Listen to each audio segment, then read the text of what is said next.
about most things. Practically every great move that was calculated by the government and people supported was dumb, just dumb. World War I can go on for hours, but You've already touched on it'll that. put me to sleep before it does your audience. It's just everything stupid you could do. So, we've but done. turn it around for me in terms of what's great about America. Well, that we were not all powerful, and we could not extend our writ much beyond home. That we didn't have the power to govern Europe. We didn't have, or the Middle East, or Asia. Our instinct, in your judgment, would have been to govern Europe rather than to leave and come home after the war? Never fall into the generous, good nation that only does things for other people's good. No, but I don't fall into the trap that there is nothing a good nation can do or has done. No matter what the criticism, you can find things about sacrifices and you can find good deeds in the long history of this nation. Well, in the long history of this nation, or any nation, exactly. You'll find boys like Jimmy Trimble exactly. who never complained about being killed. Well, but you'll find critics like me who said, why were they in that war? And why were they in World War II? Yes, why were they in World War II? We should not have joined that war? Well, do you know how it started? Roosevelt trapped the Japanese into attacking us. Roosevelt was a political genius. I'm not saying I liked what he did, but I certainly liked how he thought. While every other leader in the world, including the windbag Churchill, you know, who just boom, boom, boom, boom, boom, you know, he'd never listened to his own speeches. I can't blame him either. You're not an admirer of Winston Churchill? Of course not. I don't know anybody who knows about politics who does. I mean, he's more minus than plus. I speak from the British point of view. Well, let them judge him, not I. I'm just an outsider who knows something about him. What would have happened to Hitler if there'd been no Churchill? He might have done better. Who? Hitler. He might have done better if there'd been no Churchill. Well, that's the point, isn't it? No, Churchill was a blunderer, and so was Adolf Hitler. Now, leave Hitler alone to blunder. You know, he would have blundered his way into No, he failure? would not have. Oh, yes, he would have. The CIA had a great plan to knock him off. And a lot of very interested people. You want to get some on your program. You're talking about the OSS, and I mean, CIA wasn't OSS, and then it was CIA. I try to shorthand it for your listeners. All the help I can. No, thank heavens.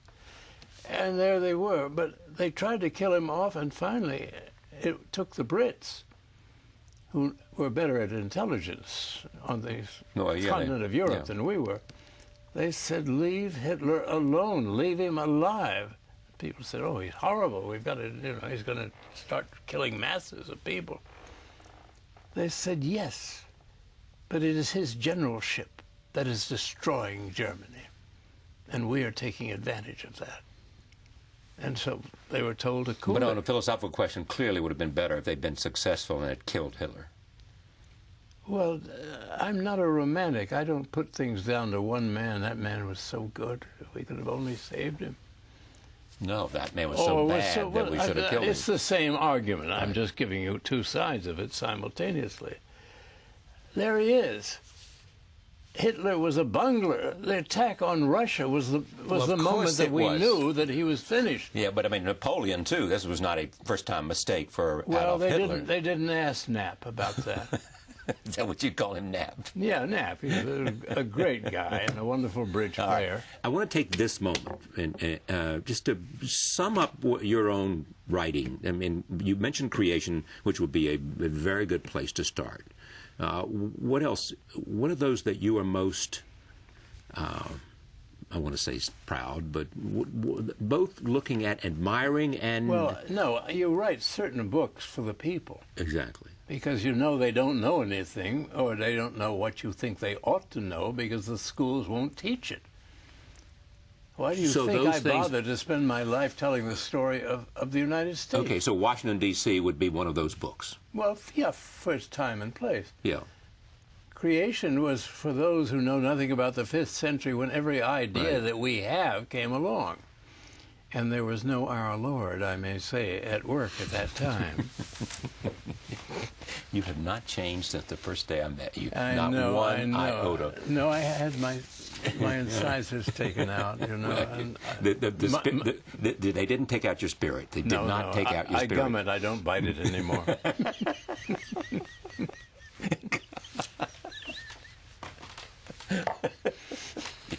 That candor either. So, Gore Vidal, great writer. I'm not fighting you. Well, comment on that. Gore Vidal, we look at his literary career and say this is one of what?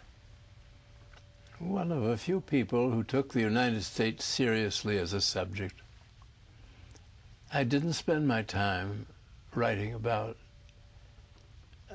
how I tried to get tenure that summer Yes, it's true. at Ann Arbor, and I lost it. Yeah, because my wife ran off with the au pair girl or boy. Yeah, you didn't do that. I don't do that.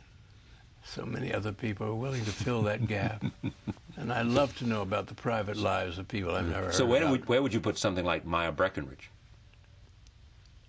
That's mega sex. It's time people think about it, as we know all the time, and to experience it. Did you once say, I'm just pulling this off out of the sky somewhere, the 2 things that you should always do if you're asked, go on television and have sex? Well, I said that to Diane Sawyer. Right. The cameraman opposite us ran into a wall when he heard that. There was a crash. And she jumped back out of her chair. Yeah. And I said, well, maybe I better go now. And she said, no, no, no, no. Then I had a letter from her at the end of the day. She said, well, you certainly brightened my day. Yeah. Now, at the end, what's the first line of the obituary? Oh, no. It has come to pass. And the second line is Gore Vidal, novelist or Gore Vidal writer? Gore Vidal's had a sharp eye, and it's still on you. It's, as I've said many times before, a pleasure to see you, always. A very handsome young man here. There you go. Thank you, Charlie. It's always good. Thank you. Good health, long life. Ciao. The book is called Gore Vidal, Snapshots in History's Glare, and you will see lots of history pictures with President Kennedy and many, many, many other people.